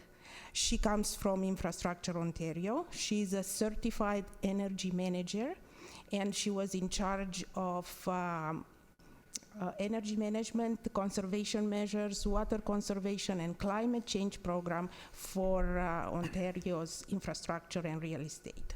So I guess we'll have, I'm sure, not I guess, we'll have a good subject matter expert in-house that will look after energy conservation measures, fleet, facilities, and environment, climate change also. Councillor Kim? Great, thank you. And that's great news. When you have these footprints all over our projects, it's something that will change the our human behavior as well as the cultural dynamic within our organization. And if it's something perhaps that we can explore with our businesses and commercial partners around town, something that can kind of filter out to them, that'd be great too. Thank you. This is the purpose of hiring a subject matter expert like this. Mm-hmm. Councillor Gartner? Thank you. I don't know who picked this new person, but she sounds terrific. And it's the first time we have had this position filled. So it's so important. Thank you very much. Also, the report was excellent. I don't have any comments on that, but I wrote a lot of wows on the report. This is a comment for council. I feel I'm treading in Councillor Gallo's footsteps a bit. This, not this council, of course, but council approved the hiring of a consultant to do a very detailed study of town buildings. It was called the ASHRAE study, and it was done, I think, in maybe 16. And I did speak to Ms. Mihail, and I know that the consultant has hopefully used, the intention was for the consultant to look at that ASHRAE report and use it. The reason I'm raising it is because this was a council-approved consultant. We paid money for this consultant. They did an in-depth report, looked at all of the town facilities and the equipment we were using. They told us what the efficiency was and what should be replaced and what it would cost. It was a comprehensive report. It never came to council, and we were told at the table last term that some of the things were done, but council didn't have any idea. So we could have, and I don't know. I don't know if it's possible to know what was followed in that ASHRAE study. I don't know if Ms. McHale has the time. But to me, it's something that council must never do again, because we could have saved money in the interim. We certainly spent money to save money, and yet council never was apprised of the results. So I'm hoping that will never happen again, and I think it needs to be said at this table that that whoever was in charge of that was certainly an oversight and is more than regrettable. But now we're here, and we're going to have someone on staff who's very familiar with how to help us, and I'm really happy. Thanks. Thanks, Mr. CEO. Mayor Maracus? Thank you, Madam Chair. Ms. McHale, thank you very much. It was a great report. I'm happy we're going forward in this way. It's great that we are hiring someone that's a subject matter expert. And no offense to you, Mr. Chu, but I guess that means that we won't have to spend as much money on consultants, considering we'll have someone in-house. So really looking forward to that, and that we can move forward in that direction. So thank you very much. Thank you, Ms. Mahal. No other questions or comments? Perfect, seeing none. All right, so call the vote. All those in favor? Opposed? That carries. And we're going to move up to item R3, 2018 year-end budget report as of December 31st, 2018. Does someone want to put the staff recommendation on the floor? Councillor Humphreys, second by Councillor Gartner. Any comments or questions? Councillor Gartner. Thank you. I'm looking at page 5. This is a question for Mr. Downey.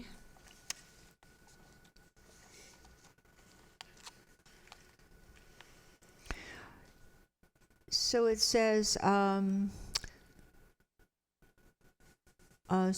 towards the bottom, first paragraph towards the bottom.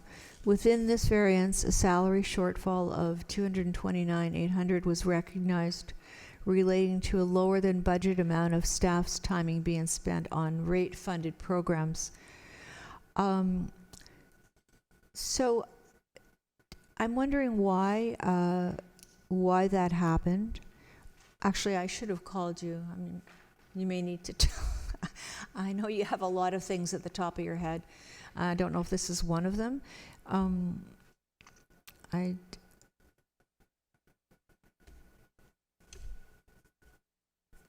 Why would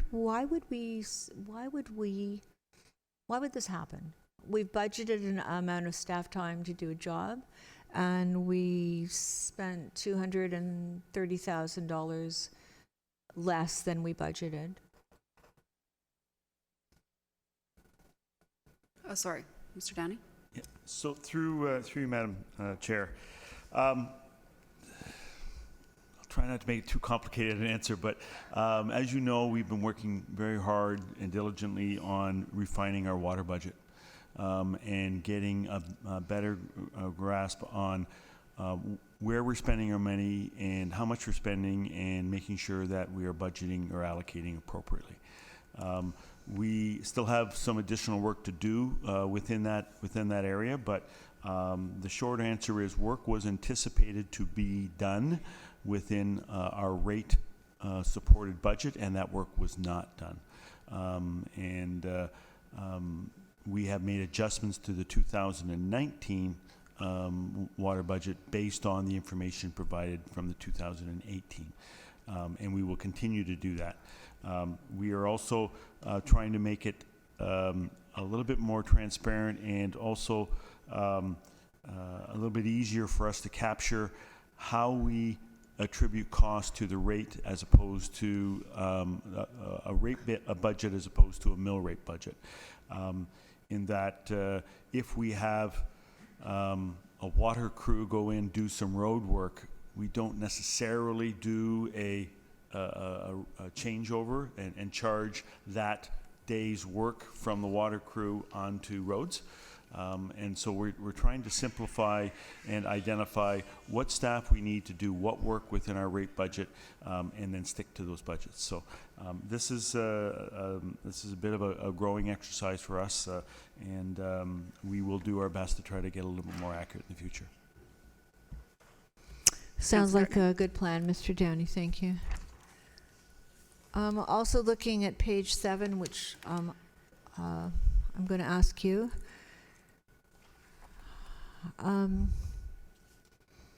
So I'm under utility operations, close the fiscal year with an operating deficit of $321. Is that yours? Oh, maybe it's. I do have another question for you, Mr. Downey. Okay. To you, Madam Chair, to Ms. Mr. Downey? For which one? Ms. Mackenzie. Miss Wainwright. Oh, Van we're going Kessel? down the row there. Or is it Miss McDougal? Yeah. No, okay, she's yeah, passing the bag. Yeah, Miss Wainwright Van Kessel. Through you, Madam Chair. The deficit is primarily attributable to a one-time write-off of uncollectible water accounts that occurred last year. So this is not something that is going to reoccur on a regular basis. Without this happening, we would have seen a surplus in the neighborhood of roughly about $500,000. Thank you. Thank you. Again, glad to hear that. Mr. Downey, at the bottom of the page, talking about Stormwater Services, which is one of my big areas of interest. So that ended up with a deficit of $136,300.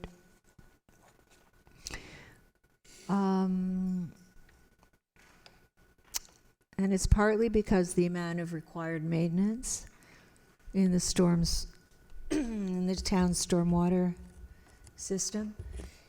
Mr. Downey? Through you, Madam Chair, that's correct. And we know from the consultant's report that perhaps we're going to see a lot of this. So is there, I mean, with respect to maintenance or infrastructure renewal that hasn't happened? So do you have any comment on this or any words of wisdom? Through you, Madam Chair, I'll make comment. I don't know how wise they're going to be, but with regards to stormwater, it is something that is high on our radar as well. We are working very closely with engineering to get a better grasp of exactly what we're going to need in order to support our stormwater structure in two areas, not only in storm ponds, but in our road stormwater structures as well. As you know, we have commenced a fairly intensive catch basin cleaning program, and so we are starting to put more money into making sure that that infrastructure is properly maintained. As they say, we're working on a long-range plan with engineering and hoping to be able to adjust the stormwater rate to better reflect the cost of actually maintaining and upkeep of that infrastructure. Thank you. More good news with bad. With respect to the cleaning, it was last council that we found out that it was quite a bit behind. So we were playing catch up. Where are we at in that process? Mr. Downey? Through you, Madam Chair. So what we're anticipating is going to take us about 6 or 7 years to catch up with the amount of money that's being allocated within the budgets. We are dealing with the worst infrastructure first, and so as the years go by, it gets better and better and better. It's an issue that many of our neighboring municipalities are dealing with as well. So it's actually a discussion around the N6 table as well with my engineering colleagues, we need to come up with a better plan of how to deal with catch basins and the cleaning of catch basins. And actually, we are also having conversations with the region to look at perhaps a facility that's going to assist us in dealing with this. It's a very expensive program to, not so expensive to take the material out, but extremely expensive of disposing of it. And that's where the costs are associated with catch basin cleaning. So, so we're working at better methods in order to do this. But meanwhile, we are continuing to go out and clean the catch basins that need to be cleaned to make sure our storm sewers are working. The other part of that is not only the cleaning, but the maintenance of them. So part of the process now is not only cleaning them, but then do an inspection on them to determine what work needs to be done, so that can find its way into capital repairs or operating repairs in future years. So in other words, first we have to clean them out to know what kind of condition they're in. Correct. Are these costs going to be part of our next budget process? Mr. Downey? Through you, Madam Chair, short answer to that is yes. However, that doesn't mean it won't show up in future budgets as well as we learn a little bit more. Once again, we're working very closely with the engineering department on perhaps modifying some of the details with regards to the installation of catch basins. We are concerned that there is some premature failure within those areas, and that could be caused by a variety of different reasons, but we want to be partners in that process of the installation, because we know once it's installed, then the responsibility for maintenance turns over to us. So those conversations are ongoing. So we're making some changes in how we're dealing with that. But as we do the inspections, we're starting to discover that we are going to need or increase budgets in order to address this. I just can't say it's going to happen in 1 year. It's probably going to happen in multiple years. Thank you. 2 follow-up questions. One of the ways we get money for doing these things is from the public purse. So there is a report, I believe, coming to us about what we need to do to make sure we have enough costs for these services? Ms. Wainwright, Van Kessel? Enough. Through you, Madam Chair, we are bringing forward a report on stormwater maintenance, but we haven't brought forward a report on catch basins. So stormwater, we're getting a better handle about what we're going to need and how we're going to deal with those and the costs associated with that. And those numbers will start being reflected in future budgets. Catch basins are something that we are working on but have not got a consultant attached to at this point. But they're part of the same system. Catch basins drain into our stormwater ponds. Right. So one way of reducing the costs or the long-term maintenance costs of a storm pond is to stop the material that's going into them to start with, and that starts with the catch basins. So if we have a better cleaning system, that means that we will have better results at the other end with regards to storm ponds.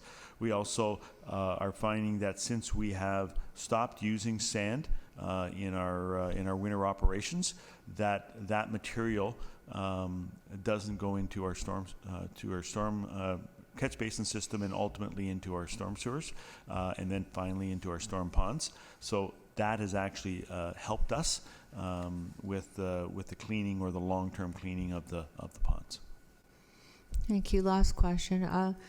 I'm assuming that we're a pretty aware council that we did put money into the cleaning of the catch basins. Did we just didn't put enough money in?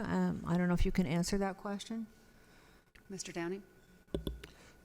Through you, Madam Chair, short answer is no, we don't have enough money. So we are working on that as far as the budget goes. Council had approved a process, an in-house process, a number of years ago.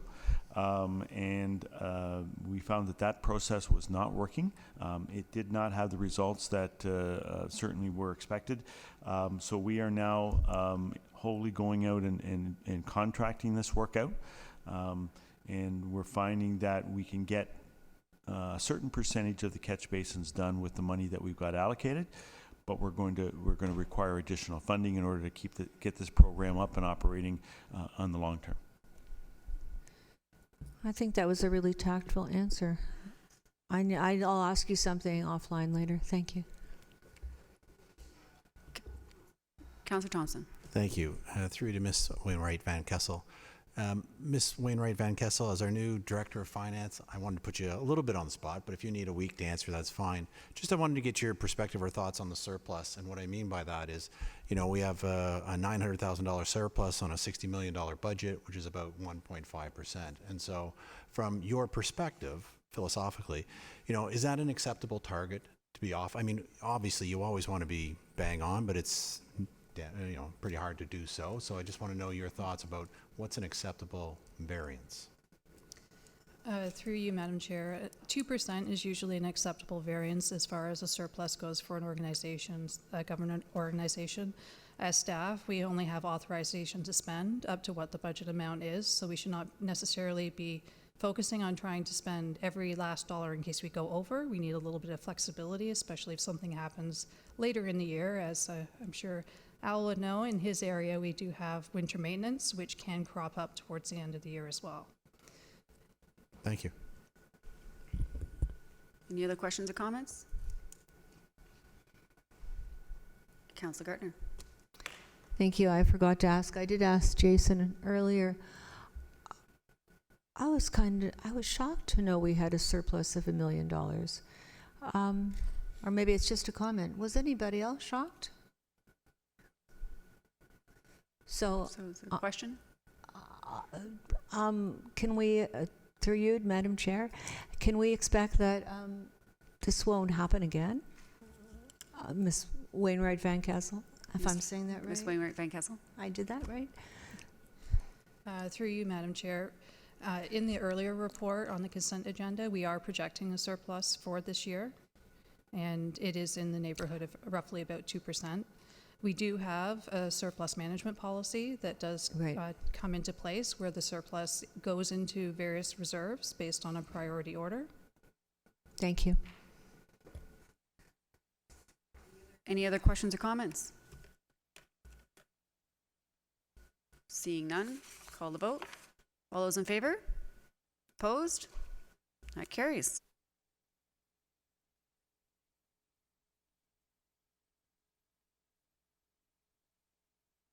(2019) Capital Project Outdoor Field Development Strategy. Can I get a motion to put the staff recommendation on the floor?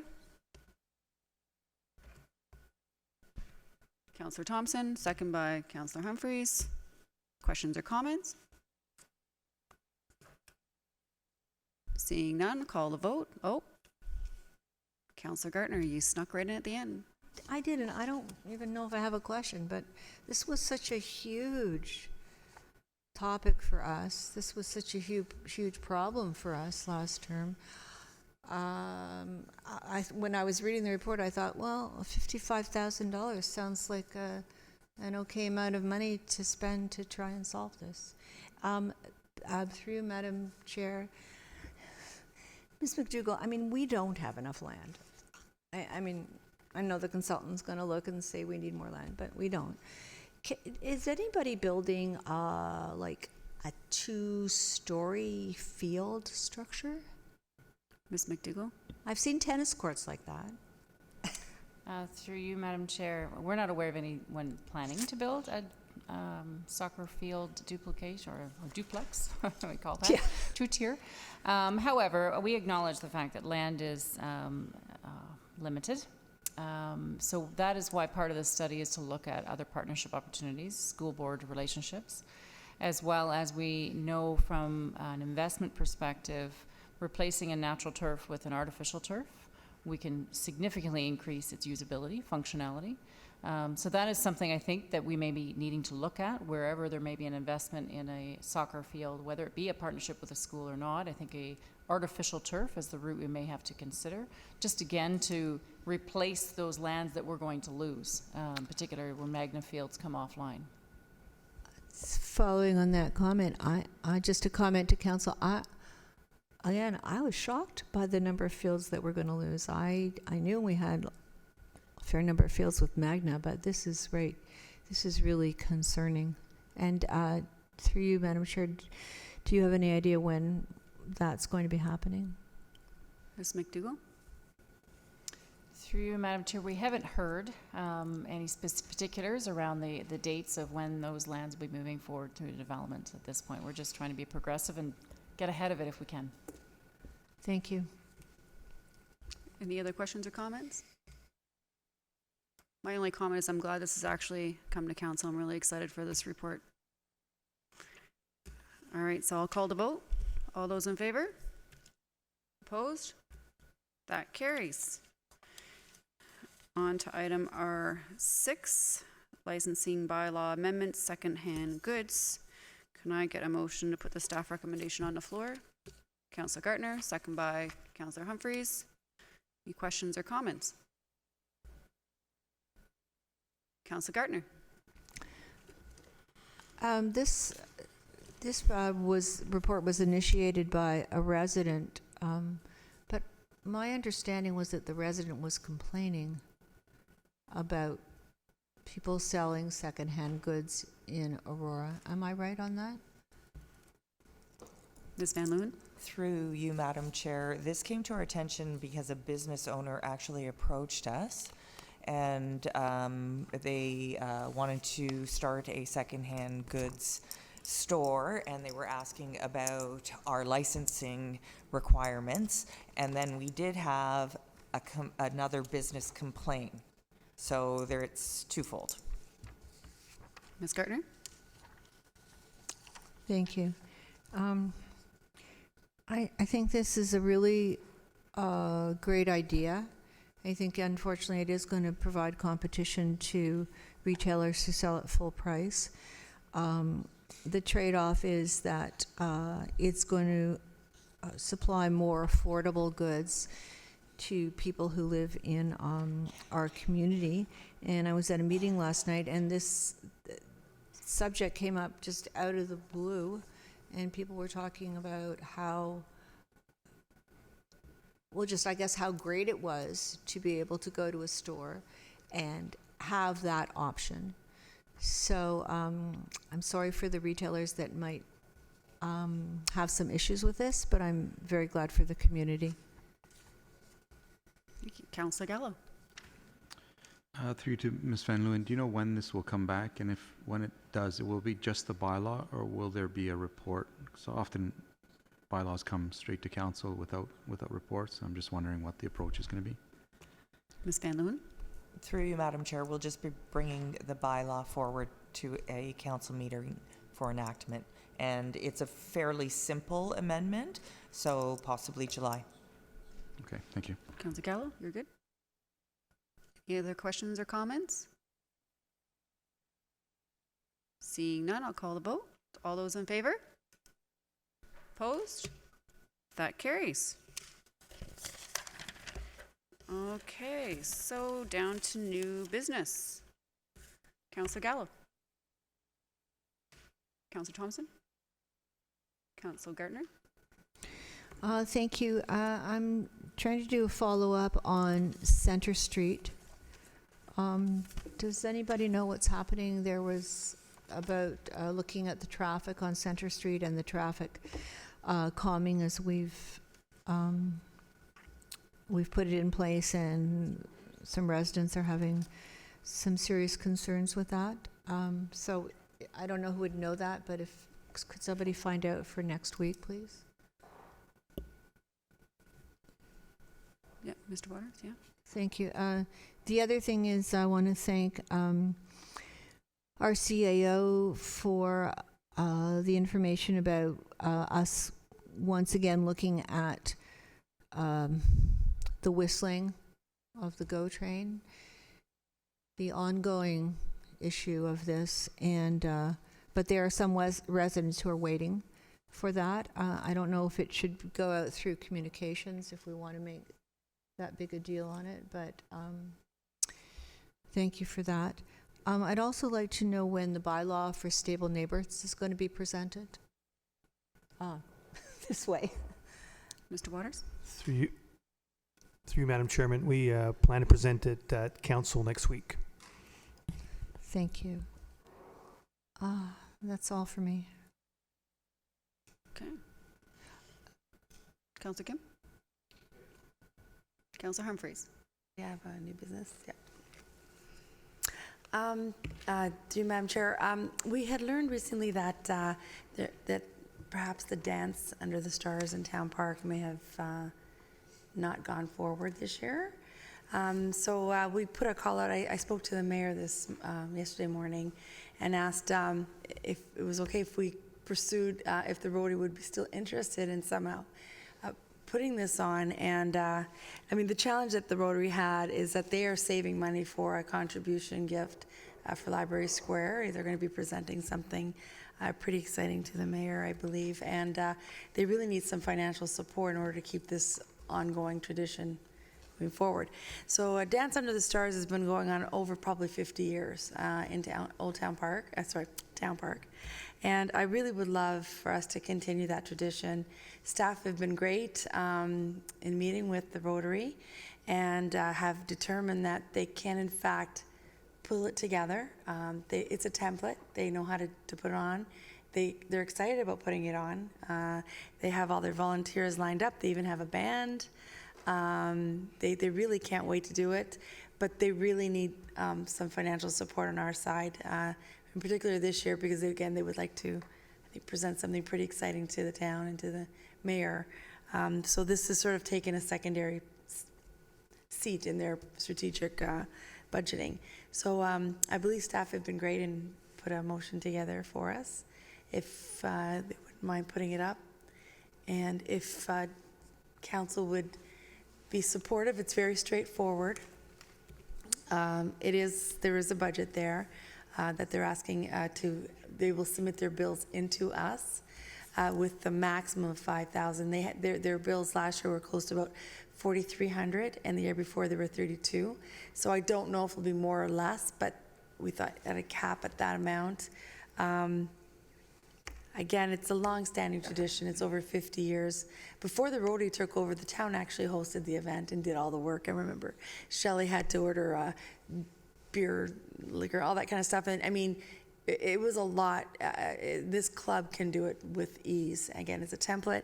They're excited to do it. I think some of the residents started getting wind that this was potentially canceled and were starting to get a little upset. And I thought, you know, if there was a chance to save the day, the mayor was very supportive in helping me have those discussions with some support. I just hope that the rest of council will feel the same way. So if I can get a seconder, as I just finished talking, and I'm supposed to get a seconder for this. Can I get a seconder for this? I would really Mayor Maracus? appreciate that. Thank you.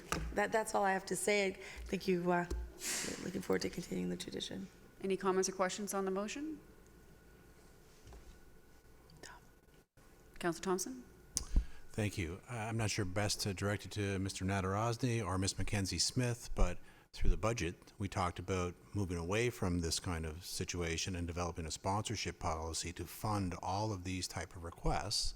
So, whoever wants to take on the question, why is it coming out of the council operating contingency budget and not the sponsorship budget that we identified in the 2019 budget, as per our policy? Mr. Nadarozny? Through you, Madam Chair, the sponsorship policy provides an opportunity for staff to deal with requests when the town gets some advertising benefit and participates as a sponsor for an activity within a set of guidelines. So we would be exchanging some funding for an appropriate amount of recognition, awareness, that sort of thing. This particular request basically is the funding of the entire project and would not fall within the guidelines of the sponsorship program. This would be more than sponsorship. This is funding the entire effort. So we would need some council authority to fund what is a new unbudgeted event. Councillor Thompson? Yeah, I guess my only concern is we were trying to move away from this, and you know, I don't see it any different than some of the other groups in town approaching us to do the same sort of thing. So that is my one concern. I guess my second concern is, you know, what's available in the operating contingency budget, because I thought we had already allocated and reduced that significantly. So I don't know if anybody has that information on hand or not. Ms. Wainwright Van Kessel? Through you, Madam Chair, we'd have to get back to you on what's available in that specific contingency, but we are projecting a surplus for this year if council did decide to move forward with this. Thank you. Mayor Maracus? Thank you, Madam Chair. I agree. We're trying to move away from this 100%. This one is different, as was mentioned, because the Rotary Club probably will not be able to sustain putting this on moving forward. And so instead of taking a 1-year hiatus on this event that everyone looks forward to, and it's been a staple in this town for such a long period of time, you know, eventually we would either have to take this event over and have to run it in partnership with the Rotary Club, or we would just have to say, we're giving up on this event and it's not happening ever again. And so this is a way, instead of taking that 1 year off and maybe coming back to the town, this is a way to continue it and not have that miss of that 1 year. So, you know, I agree. I would prefer to see it go through sponsorship, but I think this is different because we're going to end up taking this event over in partnership and working in partnership with the Rotary Club and with the Optimists who come out and provide food services for the event. And so we would be working in partnership with all of them, but it would be more of a town event. And so we would have to look at it in next year's budget as an actual budget item instead of a sponsorship. So Mr. CEO is correct on that. And so that's why we've gone through this way instead of doing the sponsorship. Hopefully that answers your concerns, Councillor Thompson. Councillor Thompson? As long as going forward, we treat all groups equal. And so in similar circumstances, I would expect the same sort of support.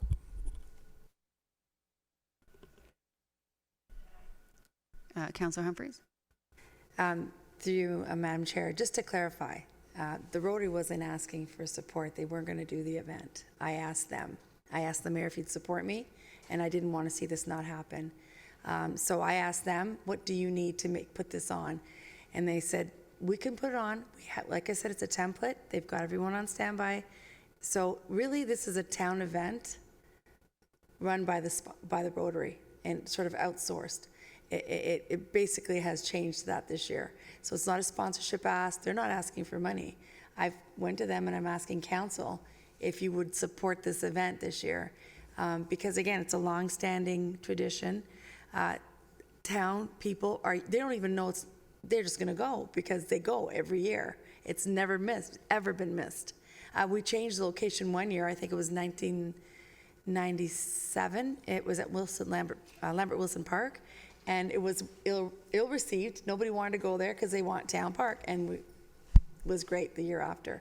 So it's a long time coming, long time event, and I just didn't want to see it disappear. I really didn't. And we learned about it a lot earlier than I thought we did. It was communicated to us in May. But I again, when the realization that this wasn't going to happen, I just didn't want to see it go away. For tradition's sake for our town, we've got a lot of great new events that have come along, and we love them and we support them. And I just think this is one that I just didn't want to see disappear. So I understand where we're coming from. If they came to us asking for a sponsorship or help, that's different. I asked them. And the mayor supported that conversation, and staff went ahead with that and actually started to pursue the potential, could this still go on? And the Rotary was, again, very excited to continue doing what they needed to do. Again, they need this help if we want them to run this event. So it's a little different, it's the opposite. And I just want to thank staff because, it's not easy to throw this on 2 weeks' notice, right? So yes, the Rotary's running it, but staff have a lot of work. Parks staff have a lot of work to do that day. There's fencing, there's all kinds of things that are going to happen very, very quickly. But again, I didn't want to see this disappear. I think you'll have some really happy residents to know that they probably don't know it was going to be canceled till now. But hopefully there'll be no concern, it'll just go forward. So I hope that clarifies why we're funding it this way this year, if we go forward. Councillor Gardner. There are a lot of people in Aurora who get to go away for weekends and long weekends and holidays, and there are a lot of people who are not able to go away, and those people I found in particular love this event. So this is an event that will really, I don't know how to put it, so I'm not going to. But anyway, I thank you very much. And I think that there will be a lot of people who are very appreciative because it's, as you said, it's something they look forward to because that is how they celebrate. Yeah, and they don't go away. They stay in town, and they want to stay, obviously, in the town park. Any other questions or comments? I just have one comment, and to Councillor Humphreys and Mayor Marcus for speaking to the Rotary Club and clarifying what we can or cannot do, and this is a great step forward. This is an outlier situation, I agree. This is not typical of a sponsorship, and I'm really big on tradition in this town, and I think Aurora is really big on tradition in our town. I think the residents will be really happy with this decision moving forward, and yeah, I'm glad the town's going to be able to take this over. This is great. Thank you so much. I'll be in support. Can I call the vote? All those in favor? Opposed? That carries. Mayor Maracas, any new business? Thank you, Madam Chair. Today, myself and some of our staff members sat in my office and we're on a teleconference call with the Minister of Municipal Affairs and Housing and discussing Bill 108. Unfortunately, there was a lot of listening, some questions, but not a lot of answers. So hopefully we can continue to have dialogue and look at how we can make sure that any of those regulations that come forward, will not be as impactful as some of us believe they will be. So we'll see how we continue to move forward on this one. But I wanted to thank staff for sitting in and listening to the long hour conversation from the Minister's office. Thank you, Mayor Maracas. All right, so I guess that leaves us to adjournment. So can I get a motion to adjourn? Mayor Maracas, second by Councillor Kim. All those in favor? Opposed? That carries.